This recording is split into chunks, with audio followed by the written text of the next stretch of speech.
sentirse cerca de estar siempre presente, aunque el compromiso se convierte en nada. Solo puedo decir, solo puedo exclamar, caminaré creyente en mi poder creciente, me aferro a la victoria. Y aquí estaré con la misma intención de defender la humanidad.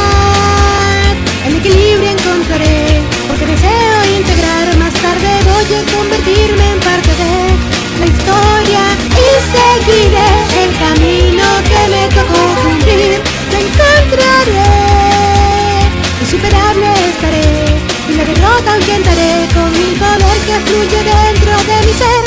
Solo me bastará.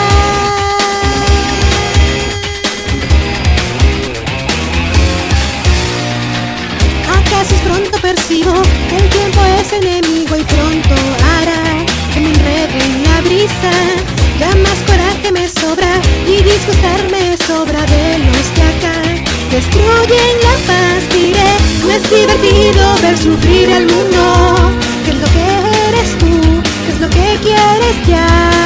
Con mi poder creciente y mi esperanza ferviente me encamino a la victoria.